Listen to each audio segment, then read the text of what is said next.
Hello everyone. तो चलिए हम फटाफट खात्मा करें चैप्टर 3 का। कौन सा चैप्टर 3? किस क्लास का चैप्टर 3? क्लास का यानी क्लास 7 का, क्योंकि ये है फाइबर टू फैब्रिक जिसको हम ऑलरेडी पढ़े हैं। तो किस क्लास में हम पढ़े हैं? क्लास 6 में। पर हम क्लास 6 में एनिमल फाइबर पढ़े हैं। Oh oh no no no no no नहीं, एनिमल फाइबर नहीं पढ़े। एनिमल फाइबर इसमें पढ़ना है। हम लोग क्लास 6 में पढ़े हैं प्लांट फाइबर। अभी प्लांट फाइबर कौन कौन सा? तो कॉटन और जूट और उनके प्रोसेसिंग, कैसे यार्न तैयार करना है। तो सिमिलर चीज़ें हम यहाँ भी पढ़ेंगे, इसलिए ज़्यादा कॉम्प्लिकेटेड नहीं बनाना है इसको। तो हम डायरेक्टली पढ़ते हैं कि हमें इसके अंदर क्या पढ़ना है। तो बहुत सारे ऐसे एनिमल्स होते हैं जिनका हेयर हम यूज़ करते हैं, किस लिए? उनसे फाइबर तैयार करने के लिए और फिर फाइबर से वुल तैयार करने के लिए। वुल, सिल्क, ऐसे जो एनिमल फाइबर्स होते हैं डिफरेंट वो हम ऑब्टेन करते हैं एनिमल्स से। अभी एनिमल्स किस तरह के हो गए? तो गोट, सिप, याक एक तरह का ऑक्स का प्रजाति होता है, ऑक्स का अलग जाति होता है जिसको याक बोलते हैं। तो हम डिफरेंट फाइबर्स ऑब्टेन करते हैं हमारे एनिमल से, एनिमल के हेयर से। तो फिर सबसे पहले हम पढ़ेंगे वुल के बारे में कि हम वुल कैसे ऑब्टेन करते हैं। तो वुल हमें मिलता है शिप से, गॉट से, याक से और भी कई सारे एनिमल्स से। हम क्या करते हैं कि जो उनके बाल होते हैं उनके बॉडी पे, उनको हम निकाल लेते हैं और फिर उनको डिफरेंट प्रोसेसेस के अंदर ले जाते हैं और फिर फाइनली हमें क्या मिलता है? हमारा वुल। उसके बाद आप क्या करो कि आप देखो, आप डिफरेंट एनिमल्स को देखो, उनके बॉडी को देखो और फिर उनके हेयर्स को देखो कि क्या डिफरेंसेस हैं। क्या किसी का कोर्स है, यानी किसी का थिक है, मोटा है, किसी का सॉफ्ट है, किसी का ज़रूरत से ज़्यादा सॉफ्ट है। तो ये चीज़ आप देख सकते हो अगर आपके आसपास वैसे ब्रीड्स पाए जाते हों जिनका हम हेयर यूज़ करते हैं। तो कुछ ब्रीड्स के होते हैं बियर्ड हेयर होते हैं जो काफ़ी कोर्स होते हैं, मोटे होते हैं। और कुछ ब्रीड्स ऐसे होते हैं जिनके पास सिर्फ अंडर हेयर्स होते हैं, बॉडी पार्ट्स पे अंडर हेयर्स होते हैं उनके, जो काफ़ी बहुत ज़्यादा सॉफ्ट होते हैं। अभी यहाँ पे एक चीज़ हमें बताया जा रहा है, ये लाइन आप गौर से देखिएगा, ज़रूरत से ज़्यादा गौर से देखिएगा कि this process of selecting parents from obtaining special character in their offspring such as soft under hair in the sheep is termed as selective breeding. अभी समझ में कुछ नहीं आया होगा कि ये होता क्या है, तो मैं नॉर्मल लैंग्वेज में आपको बता रही हूँ कि क्या होता है कि जब एक सॉफ्ट हेयर वाला हमें भेड़ मिल जाता है, हम क्या करते हैं कि और सॉफ्ट हेयर वाले भेड़ को खोजते हैं। अभी वैसे ब्रीड्स को हम ढूंढते हैं, सेलेक्टेड ब्रीड्स को ढूंढते हैं और फिर उनका ब्रीडिंग कराते हैं। अभी ब्रीडिंग कराने के बाद, प्रजनन कराने के बाद हम ऐसा ऑफस्प्रिंग तैयार करते हैं जिसका भी हेयर जो है, अंडर हेयर जो है, वो बहुत ज़्यादा सॉफ्ट हो। तो इस तरह हम पेरेंट सेलेक्ट किए, स्पेशल हम लोग वैसे ब्रीड्स को चुनते हैं, वैसे कैरेक्टर्स को चुन रहे हैं एज अ पेरेंट, ताकि हमें ऑफस्प्रिंग भी वैसा ही मिले। ये है एग्जांपल हमारा sheep with thick hair growth. ये एक शिप है जिसका हेयर ग्रोथ काफ़ी थिक है। अभी इसके बाद हम पढ़ेंगे उस एनिमल्स के बारे में जिनसे हम वुल प्राप्त करते हैं, ऑब्टेन करते हैं। तो हमें डिफरेंट वैराइटीज़ के वुल मिलते हैं। हमारा एक शिप था फिगर 3.1 में, जिसमें हम याक देखेंगे। 3.2 में, वेयर इज 3.2 ये है हमारा याक। इसके भी हेयर्स हमारे फाइबर के लिए यूज़ होते हैं। तो यहाँ पे ये जो पैराग्राफ है, मैं चाहूँगी कि आप इस पैराग्राफ को अच्छे से पढ़ो। मैं तो इसे एक्सप्लेन करूँगी, लेकिन आप पढ़ करके एक टेबल तैयार कर लो, बेटर रहेगा, क्योंकि आप इसको फ्यूचर यूज़ के लिए रिमेंबर कर सकते हो कि आप लिख करके रख लो कि कौन सा जो आपका ब्रीड है वो कहाँ पाया जाता है और उसके जो हेयर्स होते हैं जो हम ऑब्टेन करते हैं उसको हम क्या बोलते हैं। तो हम यहाँ फटाफट देख लेते हैं कि क्या हमें बताया गया है। तो हमारा जो याक है वो ज़्यादातर तिब्बत और लद्दाख में पाया जाता है। मोहैर होता है एक प्रकार का, वो फाइबर जो होता है उसका टाइप है, जो कि हमें गोट से मिलता है। अभी उस गोट को क्या बोलते हैं? अंगोरा बोलते हैं। फिगर 3.3 है हमारा, ये है हमारा अंगोरा गोट। अरे इसकी तो आँखें ही ढकी हुई है। तो कुछ इस तरह का ये दिखता है, काफ़ी स्टाइलिश है, इसका हेयर कट काफ़ी अच्छा है। तो ये हमारा हो गया। फिर है कुछ हिली रीजन्स में ये मिलते हैं, जम्मू कश्मीर हो गया है। फिर कुछ जो वुल हैं वो फ़र्श से, कश्मीरी जो गोट होता है उसके फ़र्श से निकलते हैं, क्योंकि वो काफ़ी सॉफ्ट होते हैं। और इसी कारण कि वो काफ़ी सॉफ्ट होते हैं, नॉट कॉफ़ी सॉफ्ट होते हैं, काफ़ी सॉफ्ट होते हैं, तो उनके ऐसे फ़र्श से पश्मीना शॉल बनाया जाता है। तो हम पश्मीना शॉल जानते हैं। नहीं जानते हैं तो हम गूगल करके देख सकते हैं कि पश्मीना शॉल कैसा होता है। वो काफ़ी सॉफ्ट होता है, काफ़ी सॉफ्ट यहाँ पे मेंशन किया गया है। फिर कुछ जानवर होते हैं जैसे कैमल हो गया, उसका भी वूल बनता है, लामा है, अल्पका है, ये सारे साउथ अमेरिका में पाए जाते हैं। इनके भी हेयर से वूल तैयार किया जाता है। अभी मैंने आपको कहा कि आप टेबल तैयार करो, तो यहाँ आपको एक्टिविटी दे रहा है कि आप पिक्चर लो, पिक्चर ड्रॉ करो, या फिर पिक्चर आप कहीं से कलेक्ट करके और फिर उसका नेम और वो कहाँ पाया जाता है, किस पार्ट में, ये लिखो। लेकिन बेटर रहेगा आप सिंपली उसका नेम लिखो, टेबल फॉर्म में आप एक डेटा कलेक्ट कर लो ताकि आपको याद करने में आसान हो। और फिर जब आप बुक ओपन करो तो आप इमेज देख करके आप इजीली बता सको एक दूसरे को, अपने फ्रेंड्स को, कि हाँ मैंने इसके बारे में पढ़ा है, ये हमें यहाँ पाया जाता है। ये हमारा इतना चैप्टर हो गया। आगे है फाइबर से वुल कैसे तैयार होता है। तो कुछ प्रोसेसेस होते हैं, डिफरेंट डिफरेंट प्रोसेसेस, हम उसके बारे में पढ़ेंगे। अभी जब हम देखें कि हमारे कई सारे जो इंडिया के डिफरेंट डिफरेंट पार्ट्स में जो पाए जाते हैं, तो कौन कौन से स्टेट्स ऐसे हैं जहाँ हम देख सकते हैं ऐसे ब्रीड्स को। तो हमारा जम्मू कश्मीर है, हिमाचल प्रदेश है, उत्तरांचल है, अरुणाचल प्रदेश है, सिक्किम है, हरियाणा है, पंजाब, राजस्थान और गुजरात। तो हम इतने सारी जगह हैं जहाँ हम देखते हैं। अभी प्रोसेस जो होता है वो क्या होता है, रियरिंग होता है और ब्रीडिंग ऑफ सीप होता है। तो हम देखते हैं कि उसका पालन पोषण होता है डिफरेंट डिफरेंट एनिमल्स का, जिनका हम हेयर यूज़ करते हैं फाइबर बनाने के लिए, और फिर उनका ब्रीडिंग कराते हैं ताकि उनका पॉपुलेशन इंक्रीज़ हो और हम उसको कमर्शियल यूज़ में ला सकें। अब उसके बाद हम क्या देखते हैं कि ये जो जितने जानवर हैं जिनका फर हम यूज़ कर रहे हैं, ये सारे हर्बीवोर्स होते हैं, यानी कि only depended on plant product. तो इनको सिर्फ वैसी ही चीज़ें दी जाती हैं। अभी क्या होता है कि जब गर्मी का मौसम होता है तो इन्हें खुले मैदान में चरने के लिए छोड़ दिया जाता है कि ये घास वगैरह जाएँ और खा कर के आएँ। लेकिन जब ठंड का टाइम आता है तो ठंड ये ज़्यादा बियर नहीं कर पाते हैं, और इसके लिए क्या होता है कि इनके लिए कुछ खाना इन्हें बंद कमरे में ही रखा जाता है, और फिर इन्हें वहीं पे दाल, ज्वार, मक्का, ये सारी चीज़ें इनको खाने के रूप में दी जाती है। ऑयल केक्स भी दिया जाता है। अभी ऑयल केक्स क्या है, तो वो जब ऑयल सीड से निकल जाता है, जैसे हम सिंपली एग्जांपल लेंगे सरसों का जब ऑयल निकल जाता है, हम किसी भी मिल में देखते हैं जहाँ सरसों का तेल निकाला जाता है, तो हम क्या देखते हैं कि सरसों का तेल निकलने के बाद जो केक्स के फॉर्म में एक चपटा चपटा चपटा चपटा वो बिस्किट टाइप लुक आता है, ब्राउन कलर का, पर बिस्किट होता नहीं है, कभी खाना मत, वो जानवरों को खिलाने के लिए दिया जाता है, जिसको ऑयल केक्स बोलते हैं। तो हमारा इस तरह का जिस खाना उन ब्रीड्स को खिलाया, उन मवेशियों को खिलाया जाता है। अभी आप बहुत सारे चरवाहों को देखते हैं, तो वही है कि वो समर सीज़न में उनको बाहर निकालते हैं, फील्ड में निकालते हैं ग्रेजिंग के लिए। तो चरवाहा क्या होता है पता है ना? चरवाहा वही जो भेड़ वगैरह चराते हैं, खाना खिलाते हैं, वही हो गया। तो यहाँ हमारा एक टेबल अब दे दिया है। टेबल में क्या दिया है, some Indian breeds of sheep. यहाँ नेम ऑफ ब्रीड्स है, क्वालिटी ऑफ वुल है और स्टेट वेयर दे फाउंड। तो हम इसको भी याद कर लेंगे, इसलिए याद कर लेंगे क्योंकि ये इम्पोर्टेंट है। ऐसा मल्टीपल चॉइस क्वेश्चन आप देख सकते हो अगर आप कंपटीशन निकालते हो, या फिर जब आपका एग्ज़ाम होता है तो fill in the blanks form में, या फिर ट्रू फॉल्स फॉर्म में, या किसी भी फॉर्म में इसका क्वेश्चन उठाकर आपको दे सकता है।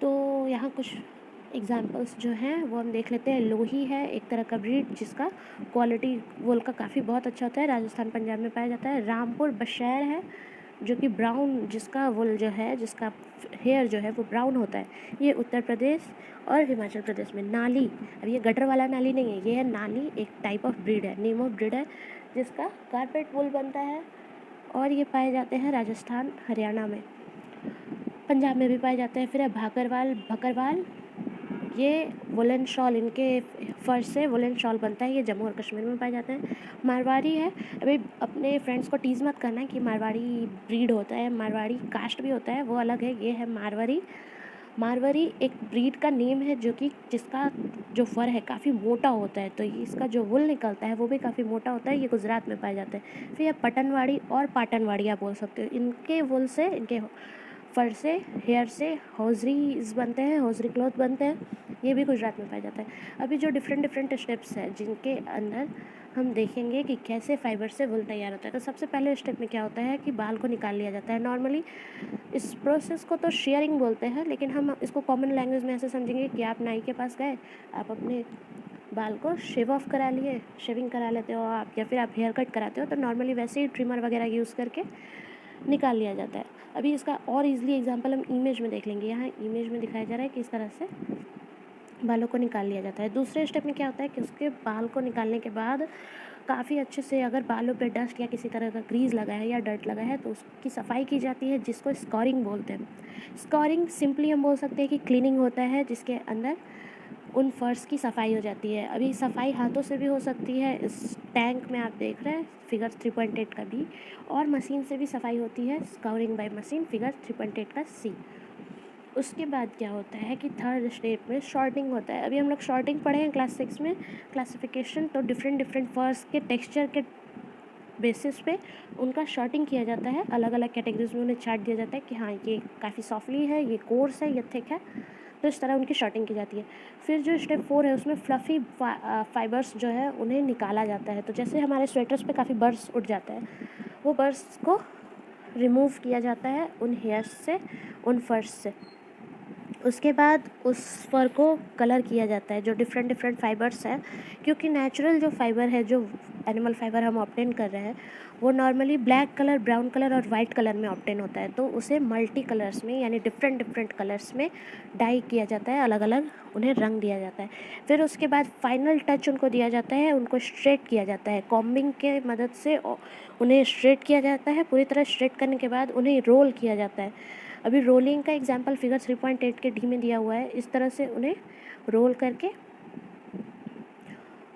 उनका एक रील तैयार होता है। अभी रील तैयार होने के बाद उसे मार्केट में सेल कर दिया जाता है। फिर उसके बाद उनसे स्वेटर बनते हैं या फिर किसी भी तरह का वुलन क्लॉथ। तो ये हमारा प्रोसेस हो गया, जिसके अंदर वुल से हम फाइबर तैयार कर रहे हैं। हमारे इस प्रोसेस को हम शॉर्ट फॉर्म में लिखेंगे।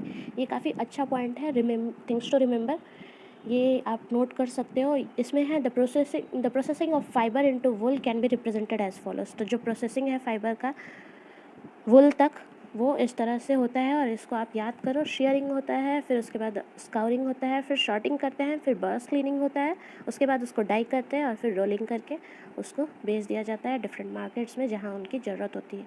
फिर आता है हमारा ऑक्यूपेशनल हजार्ड। अभी ऑक्यूपेशनल हजार्ड क्या होता है, तो ये बिज़नेस शॉर्ट टर्म बिज़नेस है, मतलब कि ये सीजनल टाइप का बिज़नेस है। इसमें जो लोग काम करते हैं, जो बहुत सारे लोग इस काम में लगे होते हैं, वो क्या करते हैं कि जब ये सारे प्रोसेसेस वो कर रहे होते हैं, तो एक तरह का बैक्टीरियम होता है जो हो सकता है किसी भी इंसान को इन्फेक्ट कर दे, और एंथ्रेक्स जिसे हम बोलते हैं, वो एंथ्रेक्स नाम का बैक्टीरियम होता है जो कि इन्फेक्ट कर सकता है लोगों को। तो इस बीमारी को हम क्या बोलते हैं, इस बीमारी को शॉर्टर्स डिजीज़ के नाम से जाना जाता है। तो ये जोखिम भरा व्यवसाय है, काफ़ी बहुत ही रिस्की जॉब है, क्योंकि यहाँ पे इस तरह की बीमारी का असर हो सकता है किसी भी व्यक्ति पे। अब उसके बाद है बूझो। बूझो, ओहो। तो Boojho, Boojho is wondering why it hurts when someone pull his hair but not when he goes for a haircut. अभी बूझो जानना चाहता है, मैं भी जानना चाहती हूँ। आप मुझे कमेंट सेक्शन में इसका आंसर कर सकते हो कि क्यों आखिर जब बाल को कोई खींचता है, सडनली कोई पुश करता है, तो काफ़ी पेन होता है, लेकिन जब आप बार्बर के पास जाते हो हेयर कटिंग के लिए तो आपको पेन नहीं होता है। इसका आंसर आप खुद सर्च करो। अगर आपको मिल जाता है तो अच्छी बात है, नहीं मिलता है तो जब मैं इसका सॉल्यूशन करूँगी तो मैं इसे एक्सप्लेन कर दूँगी। एक और सवाल है बूझो का। Boojho is wondering why a cotton garments can not keep us as warm in winter as a woollen sweater does. तो बूझो ये भी जानना चाहता है, इसका आंसर भी आपको करना होगा। नहीं आएगा तो मैं बताऊँगी आपको कि आखिर क्यों कॉटन जो कपड़े होते हैं, जो कॉटन क्लॉथ्स होते हैं, वो हमें उतनी गर्मी नहीं देते ठंड में जितना कि हमें कोई वुलन क्लॉथ से गर्मी मिलती है। अभी ये सवाल आपको करना है, इसलिए आप इसको ध्यान में रखना। उसके बाद हम आगे पढ़ते हैं सिल्क के बारे में। सिल्क भी हमारा एनिमल फाइबर है। सिल्क वर्म जो होता है वो जाले बुनता है, जाल बुनता है, किससे, तो सिल्क फाइबर से, क्योंकि हमें सिल्क फाइबर सिल्क वर्म से मिलता है, वो सिल्क फाइबर का जाल बुनता है। फिर हम सिल्क वर्म का रियरिंग करते हैं, किस लिए, सिल्क ऑब्टेन करने के लिए। इस प्रोसेस को, इसको सेरिकल्चर भी बोलते हैं। जब हम जॉब्स के बारे में पढ़ रहे थे कि हम बायोलॉजी पढ़ के क्या करते हैं, तो हम डिफरेंट डिफरेंट फील्ड्स के बारे में पढ़ रहे थे कि हम पोल्ट्री फार्मिंग कर सकते हैं, हम ओलेरिकल्चर कर सकते हैं, हम फ्लोरिकल्चर कर सकते हैं। तो सेरिकल्चर भी एक बिजनेस है, एक फील्ड है जिसमें आप आगे बढ़ सकते हो, जो सोर्स ऑफ अर्निंग कहला सकता है। तो सेरिकल्चर होता है सिल्क के लिए। इसके अंदर क्या होता है, कि जो हमारा सिल्क मोथ होता है, हमारी जो फीमेल सिल्क मोथ होती है वो अंडे देती है। अभी अंडे देती है जिस जो अंडा हैच करके लार्वा बनाता है। अभी वो लार्वा, हम उस लार्वा को सिल्कवॉर्म बोलते हैं या फिर कैटरपिलर बोलते हैं। हम कई बार अपने घर में अगर गार्डन होता है तो वहाँ हम पत्तों पे देखते हैं कैटरपिलर्स देख सकते हैं। बहुत रेयर होता है, अब ऐसा नहीं दिखता है, लेकिन हम अगर इफ़ पॉसिबल, मैं जब छोटी थी तो मैंने एक कैटरपिलर देखा था और बस एक ही बार देखा था, उसके बाद आज तक कभी नहीं देखा। तो इस तरह आप देख सकते हो। उसके बाद चलिए हम टॉपिक पे आते हैं, क्या पढ़ रहे थे। फिर उसके बाद क्या होता है कि ये कैटरपिलर साइज़ में बढ़ता है। फिर इसका लाइफ का दूसरा स्टेज शुरू होता है जिसको कि हम प्यूपा बोलते हैं।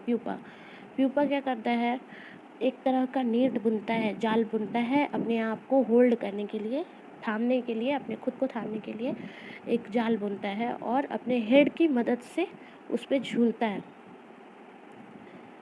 अभी ये किस एक फॉर्म में झूलता है, वो अपने हेड की मदद से उसमें साइड टू साइड झूलता है एक फिगर बनाने के लिए। अभी वो फिगर काय का 8 फिगर, यानी 8 के फॉर्म में वो साइड टू साइड झूलते रहता है अपने हेड के हेल्प से। इमेज में हमारा ए है जो कि मेल है, बी फीमेल, ये दोनों एडल्ट सिल्क मोथ है। फिर उसके बाद सी आता है जहाँ वो एग्स देते हैं, किस पे देते हैं, मलबरी लीव्स पे, ये हम आगे पढ़ेंगे। फिर उसके बाद हमारा सिल्कवॉर्म होता है। सिल्कवॉर्म के बाद फिर हमारा कुकन और कुकन विद डेवलपिंग मोथ। तो ये हमारा लाइफ A to F जो है वो हमारा life history of silk moth है, यानी कि डिफरेंट स्टेजेस ऑफ सिल्कवॉर्म है जो हम देखते हैं, उनके डिफरेंट स्टेजेस। अभी हम आगे पढ़ते हैं क्या होता है कि जो हमारा कैटरपिलर है वो एक फाइबर सिक्रेट करता है जो कि प्रोटीन का बना होता है। सिल्क मोथ जो है वो एक फाइबर सिक्रेट करता है जो कि प्रोटीन का बना होता है। और जब वो एयर के कांटेक्ट में आता है, क्या फाइबर, जो हमारा फाइबर जो है, जो सिल्क मोथ सिक्रेट कर रहा है, वो जब एयर के कांटेक्ट में आता है तो काफ़ी हार्ड हो जाता है और हार्ड होने के बाद ही वो सिल्क फाइबर बन जाता है जिसको हम सिल्क फाइबर बोलते हैं। तो हम ये सिंपली बोल सकते हैं कि सिल्क फाइबर एक तरह का प्रोटीन है जो कि सिल्क मोथ सिक्रेट करता है और ये प्रोटीन एयर कांटेक्ट में आकर के हार्ड हो जाता है जिसको कि हम सिल्क फाइबर के नाम से जानते हैं। अभी फिर इसके बाद क्या होता है कि जो कैटरपिलर है वो इस सिल्क फाइबर से खुद को पूरी तरह लपेट लेता है, कवर कर लेता है और प्यूपा में कन्वर्ट हो जाता है। अभी इस कवरिंग को हम क्या बोलते हैं, इस कवरिंग को बोलते हैं हम कुकुन्स हम बोलते हैं इस कवरिंग को। किस कवरिंग को, जो हमारा सिल्क मोथ जो है, जो हमारा कैटरपिलर है, सिल्क वॉर्म जो है हमारा कैटरपिलर सिल्क वॉर्म, वो अपने आप को इस सिल्क फाइबर में पूरी तरह कवर कर लेता है एक पुपा बनने के लिए, और ये प्यूपा की कवरिंग को हम कुकुन्स बोलते हैं। फिर उसके बाद डेवलपमेंट होता है, प्यूपा का डेवलपमेंट होता है मोथ में, फिर उसके ये सारी चीज़ें होती हैं कुकुन्स के अंदर। फिर उसके बाद हमारा जो सिल्क है ये हम क्लोथ्स बनाने के काम में इस्तेमाल करते हैं। हम वीव करते हैं सिल्क फाइबर का, ताकि हम सिल्क क्लॉथ तैयार कर सकें। अभी ये जो सिल्क यार्न है ये हम कुकुन से ऑब्टेन करते हैं सिल्क मोथ के। अभी कुकुन से कैसे, तो मैंने आपको बताया कि जो सिल्क मोथ है, जो हमारा सिल्क वॉर्म है, सॉरी कैटरपिलर जो है, वो अपने आप को इसमें पूरा लपेट लेता है और फिर नेक्स्ट स्टेज प्यूपा पे जाता है और फिर वो सिल्क मोथ बनता है। तो ये सारे उसके प्रोसेसेस कुकुन के अंदर होते हैं। और ये कुकुन क्या है हमारा, ये यही सिल्क थ्रेड है हमारा, सिल्क यार्न ये कुकुन है। तो हम इस तरह से इसको प्राप्त करते हैं। फिर क्या होता है, हमारा जो सिल्क होता है इसमें भी डिफरेंट टेक्सचर्स होते हैं। ये भी डिफरेंट टाइप्स का होता है, कुछ मोटे होते हैं, कुछ स्मूथ होते हैं, कुछ काफ़ी शाइनी होते हैं। तो इसीलिए इनकी भी कई सारी वेराइटीज़ होती है, जैसे तसर सिल्क, मूंगा सिल्क, कोसा सिल्क, ये सारे इसके वेराइटीज़ हैं। अभी ये सारे डिफरेंट कुकुन से मिलते हैं, अलग अलग जो डिफरेंट टाइप ऑफ मोथ होते हैं उनसे मिलते हैं। एक कॉमन सिल्क मोथ है जिसको मलबरी सिल्क मोथ बोलते हैं। ये काफ़ी कॉमन है, ये काफ़ी मतलब नॉर्मली हम जो एक मोथ के बारे में, सिल्क मोथ के बारे में जानते हैं, वो मलबरी सिल्क मोथ होता है। मलबरी सिल्क मोथ अब क्यों बोलते हैं ये हम आगे आपको बताएंगे। ये जो सिल्क फाइबर है ये काफ़ी सॉफ्ट होता है, काफ़ी शाइनी होता है, लश्यर काफ़ी होता है इसमें, और इलास्टिसिटी भी होता है इसके अंदर, और इसको डिफरेंट ब्यूटीफुल कलर्स में डाई कर सकते हैं हम। तो हमारा सेरीकल्चर है, जो हम सिल्कवॉर्म का कल्चर करते हैं, ये हमारा बहुत ही पुराना ऑक्यूपेशन है इंडिया का। इंडिया में बहुत सारे डिफरेंट सिल्क के प्रोडक्शन होते हैं कमर्शियल पर्पस के लिए। बहुत सारा वैरायटी हमें मिलता है सिल्क का। आप अपने मतलब एक एक्टिविटी यहाँ पे दिया हुआ है कि आप क्या कर सकते हो, डिफरेंट सिल्क के कपड़े के पीसेस अगर आपको अवेलेबल हो सके किसी भी टेलर के पास से, या किसी घर में आपको वैरायटी मिल जाए, तो आप उसको टच करके फील करके उसके डिफरेंसेस फील कर सकते हो, और आप ये जानने की कोशिश कर सकते हो उनके प्रॉपर्टीज़ के बेसिस पे कि कौन सा मलबरी है, कौन सा टसर सिल्क है, कौन सा एरी सिल्क है, मूंगा सिल्क है। तो ये वैरायटीज़ आप पहचानने की कोशिश कर सकते हो। अभी जब हमने पिछले चैप्टर में पढ़ा, क्लास 6 में पढ़ा था, तो हमने जो सिल्क थ्रेड को जब हम पढ़ रहे थे प्लांट फाइबर्स के बारे में, तो हम डिफरेंट फाइबर्स को एक्टिविटी में, प्रोजेक्ट्स और एक्टिविटीज़ में, याद करिए, हम जला करके देख रहे थे कि किस तरह का बर्निंग स्मेल आता है। जलता है तो सिकुड़ता है, या फिर श्रिंक होता है, या फिर टपकने लगता है। तो यहाँ आपको उस तरह से एक बार फिर से वैसी एक्टिविटी करके देखनी है। आपको सिल्क का, वुलन का आपको थ्रेड लेना है, और फिर आपको उसको बर्न करके देखना है, उसके स्मेल, उसका बर्निंग का, किस तरह से वो जलता है, वो श्रिंक होता है, या फिर वो मेल्ट होके टपकता है। ये सारी चीज़ें आपको नोटिस करनी है। फिर उसके बाद आपको जो हमारा सिल्क मोथ का जो लाइफ हिस्ट्री होता है, जो चेंजेस आते हैं उनके लाइफ पीरियड में, जो उनका लार्वा होता है, जो कैटरपिलर होता है, उनसे फिर जो सिल्क मोथ होता है, प्यूपा होता है, इन सारी चीज़ों को आप एक चार्ट पेपर पे एक इमेज बनाकर, या फिर आप इमेज की कटिंग्स लेकर चिपका कर उसके बारे में आप लिख सकते हो, उनके स्टेजेस के बारे में आप एक्सप्लेन कर सकते हो, या फिर एक साइकिल फॉर्म में उनके लाइफ स्टेजेस को आप रिप्रेजेंट कर सकते हो। तो ये हमारा चैप्टर हो गया। हमारा यहाँ पे एक पॉइंट्स है जिसमें बताया जा रहा है, in India women are significantly involve in various kind of industry related to silk production. हमारे भारत में औरतें जो हैं, जो सिल्क इंडस्ट्री है, जो हमारा जहाँ सिल्क प्रोडक्शन होता है, उसमें कई रूप से इन्वॉल्व हैं। वो सिल्क वॉर्म को रियर करती हैं, सिल्क की रीलिंग करती हैं, किससे, कोकून से जो सिल्क को निकाल करके उनका रीलिंग किया जाता है, फिर जो रॉ सिल्क को फैब्रिक में कन्वर्ट किया जाता है। ये सारी चीज़ें कई सारी औरतें करती हैं। तो इस तरह से वो हमारे नेशन इकनॉमी में एक बहुत बड़ा योगदान देती है। उसके बाद हमें चाइना के बारे में बताया जाता है कि वो भी सिल्क का प्रोडक्शन करने वाला काफ़ी बहुत ही बड़ा देश माना जाता है हमारी पूरी दुनिया में, क्योंकि वहाँ पे भी सिल्क का बहुत बड़े पैमाने पे प्रोडक्शन होता है। हमारा भारत भी बहुत अच्छे रैंक पर है सिल्क प्रोड्यूसिंग के मामले में। अभी हम पढ़ेंगे कि हमारा कोकून से सिल्क कैसे बनता है। तो इसके अंदर भी कुछ स्टेप्स आते हैं, साथ साथ हम फिगर को भी रीड करेंगे और सारे स्टेप्स को भी रीड करेंगे। मुझे लगता है कि मेरा अगर पढ़ाने का टेक्निक आपको बोरिंग लगता होगा तो प्लीज़ आप कमेंट में लिख देना कि आपको क्यों ऐसा लगता है। मैं वर्ड टू वर्ड इसलिए एक्सप्लेन करती हूँ ताकि आप कभी भी, एक तो पहला इसको आप स्टोरी की तरह समझो, ताकि आपको बहुत अच्छे से, कहानियाँ बहुत अच्छे से याद होती हैं। चैप्टर याद ना हो, कहानी बहुत अच्छे से याद होता है, तो आप इसको कहानी की तरह समझो। दूसरा, आप किताब खोलो तो आपको ये ना लगे कि आपको ये लाइन समझ में नहीं आ रहा है क्योंकि आपको ये समझाया नहीं गया, एक्सप्लेन नहीं किया गया, या फिर आप पढ़े नहीं, या फिर आप इस लाइन को नोटिस ही नहीं किए। तो वर्ड टू वर्ड एक्सप्लेन करने का कारण यही है कि आप हर एक लाइन को अच्छे से समझो और चैप्टर को पूरा खा जाओ, ताकि मतलब आपको बहुत अच्छे से समझ में आए। तो हमारा आगे यहाँ पे प्रोसेस है कि हम कोकून से सिल्क को कैसे तैयार करते हैं। तो सबसे पहला हमारा प्रोसेस है रियरिंग सिल्क वॉर्म, यानी कि सेरिकल्चर जो हम करते हैं, सिल्क वॉर्म का रियरिंग होता है। एक फीमेल सिल्क मोथ होती है जो 100 एग्स देती है, या फिर 100 मतलब 100 से भी ज़्यादा एग दे सकती है एक समय पर। 3.10 का फिगर ए, ये है female silk worm with eggs. तो हंड्रेड्स ऑफ एग देती है। फिर इस एग को एक क्लॉथ के स्ट्रिप पे या फिर एक पेपर स्ट्रिप पे अच्छे से रखा जाता है, और जो सिल्क वॉर्म फार्मर्स होते हैं उन्हें बेच दिया जाता है। अभी वो फार्मर क्या करते हैं, हमारा ये मलबरी ट्री है, बी इमेज में, सी, मैं इमेज इसलिए पहले दिखा रही हूँ ताकि हम जब अभी पढ़ेंगे ना तो ये सारे इमेज हमारे हेल्पफुल होंगे।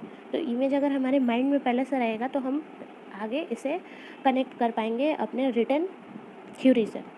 सी में है हमारा लार्वा कैटरपिलर्स, या फिर जिसको सिल्कवर्म बोल सकते हैं, जो कि मलबरी लीव्स पे अपना जीवन का भोजन, जो भोजन होता है, भोजन के लिए डिपेंड होता है, तो वो अपना खाना पीना मलबरी लीव्स पे रह करके करता है। उसके बाद डी है हमारा ये कोकुन्स का फ़ोटो है। अभी ये कोकुन्स ऐसा वाइट क्योंकि इसके अंदर ही हमारा प्यूपा पूरी तरह कवर्ड है। जो हमारा सिल्क मोथ है वो अपने आप को पूरा इसके अंदर लपेटे हुए है। यही हमारा सिल्क थ्रेड है, सिल्क फाइबर हम इसी कोकुन से ऑब्टेन करते हैं।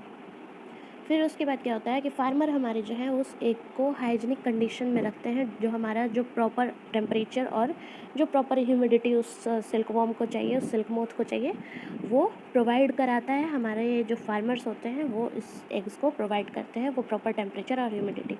फिर वो एग वॉर्म की होता है सूटेबल टेम्परेचर में, और फिर वो लार्वा में हैच हो जाता है। अभी एग से तो लार्वा तैयार हो गया। ये सारी चीज़ें तब होती हैं जब जो हमारा मलबरी ट्री, अभी मैंने इमेज दिखाया ना, ये मलबरी ट्री है। ये जब हमारा मलबरी ट्री बहुत ही ताज़े ताज़े पत्ते जब देता है, जब काफ़ी हरा भरा एकदम हट्टा कट्टा हिष्ट पुष्ट होता है, उस सीज़न में ये सारे प्रोसेसेस होते हैं। क्योंकि हमारा जो सिल्क मोथ है वो मलबरी लीव्स ही खाता है, तो जब तक पेड़ हरा भरा नहीं होगा उन्हें भोजन, सिल्क वॉर्म्स को भोजन नहीं मिलेगा और वो प्रॉपर नेट वीव नहीं कर पाएंगे। तो इसलिए जब पेड़ घने होते हैं तो ये सारे प्रोसेसेस होते हैं। फिर उसके बाद जो लार्वा है, कैटरपिलर या फिर सिल्कवॉर्म जो हम कह सकते हैं, वो दिन रात ठपाठप एकदम दबा के चढ़ा के एकदम खाते रहता है, खाते रहता है, खाते रहता है, खाते रहता है, दिन रात खाते रहता है, ताकि वो अपने साइज़ में इंक्रीज़ कर सके। और वो हम फिगर 3.10 का सी देखेंगे, फिगर 3.10 का सी, इस तरह वो पत्ते खा जाता है और खा खा करके अपना साइज़ इंक्रीज़ करते रहता है। खैर खाने के बाद तो सबका साइज़ इंक्रीज़ हो जाता है, पर इनका साइज़ भी इसी तरह इंक्रीज़ होता है। अभी हम डिस्कवरी ऑफ सिल्क पढ़ेंगे, लेकिन उससे पहले हम इस प्रोसेस को कंप्लीट कर लेंगे, उसके बाद हम उसे पढ़ेंगे। तो फिर क्या होता है कि लार्वा जो है वो कि एक साफ़ सुथरे बैम्बू ट्रे तैयार किया जाता है, उस बैम्बू ट्रे में रखा जाता है उस मलबरी ट्रीज़ लीव्स के साथ, अभी मलबरी के पत्तों के साथ उन लार्वास को रखा जाता है। फिर 20 से 30 दिन के बाद वो जो कैटरपिलर्स होते हैं वो खाना रोक देते हैं। मतलब 25-30 दिन लगातार खाने के बाद भी अगर नहीं खाना रोकता तो बताओ वो कितना खाता। तो वो क्या करते हैं कि 25 से 30 दिन के बाद खाना रोक देते हैं, और फिर उसी बैम्बू में एक चैम्बर बनाया रहता है, एक छोटा छोटा चैम्बर्स तैयार किया रहता है। वहाँ वो चले जाते हैं कि चलो भाई अब तो खा लिया, अब चलो निकालने चलते हैं। तो वहाँ वो जाते हैं और कुकुन्स को बुनना शुरू कर देते हैं। जाल, वो जाल तैयार करना, स्पिन करना, स्पिन होता है जाल बुनना, जाल तैयार करना, तो वो कुकुन स्पिन करना, कुकुन तैयार करना शुरू कर देते हैं। वो क्या करते हैं, छोटे छोटे वहाँ रैक्स जो बनाए होते हैं उसमें, उस ट्रे में वो कुकुन्स को अटैच करके, उन धागों को उन ट्रे रैक्स से अटैच करके वो कुकुन तैयार करते हैं। फिर क्या होता है, जो हमारा कैटरपिलर है, जो सिल्कवॉर्म है, वो कुकुन्स के अंदर, कुकुन पूरा तैयार करने के बाद फिर वो कुकुन्स के अंदर सिल्क मोथ में डेवलप हो जाता है। उसके बाद हमारा सिल्क का प्रोसेसिंग कैसे होता है ये हम पढ़ेंगे। हमारे यहाँ क्या होता है कि जो कोकून का पाइल होता है वो सिल्क फाइबर ऑब्टेन करने के लिए यूज़ किया जाता है। उस कोकून्स को सन के नीचे रखा जाता है, मतलब धूप में रखा जाता है, या फिर बॉयल किया जाता है, या फिर बहुत ज़्यादा स्टीम किया जाता है। मतलब कि जो हमारा होता है ना कि पानी नीचे खौलते रहता है, ऊपर भाप पे उनको स्टीम किया जाता है, फिर वो सिल्क फाइबर होते हैं वो सेपरेट हो जाते हैं। तो बॉयल होने के बाद, थोड़ा अजीब लगा है सुनने में, उन्हें हम उसको सन में ही रखते हैं। बॉयलिंग और स्टीम से एक्सपोज करना वो भी और प्रोसेसेस है, लेकिन धूप में भी इसको रखा जाता है। धूप में रखने के बाद फिर क्या होता है, जो कुकुन्स है वो सेपरेट हो जाता है, वो अलग हो जाता है, और इस प्रोसेस को रीलिंग ऑफ द सिल्क बोलते हैं। तो इस प्रोसेस में क्या होता है, उसको धूप में रख के कुकुन्स को, और फिर सुखाकर या फिर बॉयल करके या फिर स्टीम करके उस कुकुन को, उस फाइबर को सेपरेट कर दिया जाता है सिल्क बनाने के लिए उस कुकुन से, जिसको कि हम सिल्क का रीलिंग बोलते हैं। अभी रीलिंग जो है वो स्पेशल मशीन्स में होता है, जो क्या करता है, उस मशीन का क्या काम है कि वो अनवाइंड करता है उस थ्रेड को, या फिर हम ये कह सकते हैं कि वो सिल्क फाइबर को अनवाइंड करता है कुकुन से, और फिर जो सिल्क फाइबर है उसको सिल्क थ्रेड में कन्वर्ट किया जाता है, जो कि बाद में जाके वीवर्स को बेच दिया जाता है, ताकि वो सिल्क के clothes, variety of cloth, different different clothes तैयार कर सकें। तो ये हमारा चैप्टर कंप्लीट हो गया। उसके बाद हमें पहेली की बातें सुननी है। तो Paheli wants to know if the cotton thread and silk thread are spun or woven in the same manner. अभी पहेली जानना चाहती है कि जिस तरह हम कॉटन का थ्रेड तैयार कर रहे हैं, तो क्या हम वैसे ही सिल्क का थ्रेड भी तैयार करते हैं। प्रोसेसेस हमारे अप्रॉक्स सिमिलर होते हैं जब हम उसको कोकून से सेपरेट कर देते हैं फाइबर को। तो उसके बाद हमारा रीलिंग होता है, जैसे हम कॉटन में कॉटन बॉल्स से कॉटन को रिमूव करने के बाद उसका स्पिनिंग करते थे, फिर विबिंग और नेटिंग करते थे, तो हमारा फाइबर तैयार होता था और फिर उसके बाद हमारे जो फाइबर्स थे उससे फैब्रिक तैयार होता था। तो यहाँ हमारा सिल्क के लिए क्या हो रहा है कि हम इसे कोकून से सेपरेट कर रहे हैं और फिर उसके बाद हम उसे मशीन के द्वारा रीलिंग के प्रोसेस से उस फाइबर को तैयार कर रहे हैं और फिर उस फाइबर को एक मशीन से अनवाइंड करके हम उसे सिल्क थ्रेड में कन्वर्ट करते हैं और फिर वो बेच दिए जाते हैं वीवर्स को ताकि वो कपड़े बुन सकें। तो ये हमारा हो गया एक पॉइंट। और हमारा यहाँ पे है जो बताया जा रहा है कि the exact time of discovery of silk is perhaps unknown, यानी कि जब सिल्क की डिस्कवरी की गई ये अभी तक बताया नहीं गया है कि कब इसकी डिस्कवरी हुई है। According to an old Chinese legend the empress Si Lyun Si Lyun Chi, I think it's Si Lyun Shi है या सी ल्यून ची है, चाइनीज़ नेम है, काफ़ी डिफ़िकल्ट है प्रोनाउंस करना। उनसे पूछा उन सॉरी उनसे पूछा गया, किसने पूछा? एम्परर थे वांग ताई जो एम्परर थे वो उनसे पूछे कि आखिर मलबरी ट्रीज़ जो है, जो उनके बगीचे में जो मलबरी की ट्री है, मलबरी का जो पेड़ है वो इस तरह डैमेज क्यों हो रहा है। तो हमारे जो इम्प्रेस थे उनके वांग ताई के, वो देखे कि ज़मीन पे वाइट वॉर्म्स पड़े हुए हैं जो कि मलबरी लीव्स को खा रहे हैं।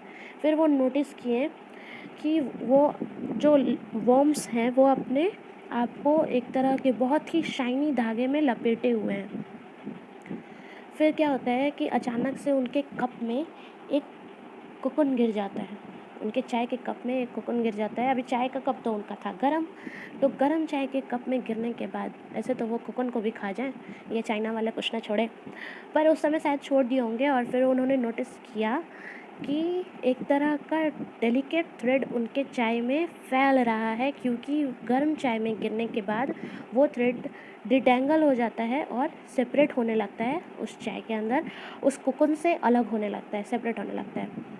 और इस तरह से जब उन्हें धागा वो मिला तो वो धागे को यूज़ करना, पहचानना और फिर इस तरह से सिल्क इंडस्ट्री स्टार्ट करना सीखे। तो इस तरह चाइना में सिल्क इंडस्ट्री स्टार्ट हुआ।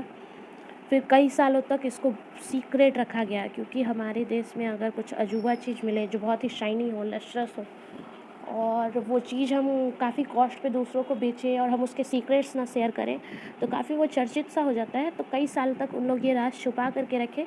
इवन अगर आज दूसरे कंट्री में ऐसा हो रहा होगा तो मे भी किसी ने नोटिस नहीं किया हो, तो इसलिए कई सालों तक उन्होंने इस राज को छुपाया। लेकिन उसके बाद कई सारे जो ट्रेडर्स हैं, जो ट्रैवलर्स हैं, वो उन्होंने आखिर किसी ने भी जब सिल्क खरीदा होगा जो काफ़ी कॉस्ट पे उसको ख़रीदते होंगे चाइना से, तो वो नोटिस करते होंगे ये फॉर्म कैसे करता है। तो फिर खोज करते करते करते करते कई सारे ट्रैवलर्स, ट्रेडर्स जो हैं वो दूसरे दूसरे देशों में सिल्क को इंट्रोड्यूस किए और फिर the route they travel is still called the silk route. तो जो रूट वो ट्रैवल करते हैं उसे आज भी सिल्क रूट कहा जाता है। और इस तरह से हमारे सिल्क का इजाद हुआ, हम ये कह सकते हैं कि इजाद हुआ। तो हमारा पूरा चैप्टर ख़त्म हो गया, हम ये कह सकते हैं हम पूरा चैप्टर खा गए। जैसे सिल्क खा गया मलबरी लीव्स को, तो वैसे ही हम पूरे चैप्टर को खा गए। मुझे नहीं लगता है कि किसी तरह का डाउट होगा, लेकिन अगर फिर भी कोई डाउट है तो आप क्लियरली मुझे पूछो कमेंट सेक्शन में, या फिर किसी तरह का उलझन है तो मुझे बताओ, मैं सुलझाऊँगी।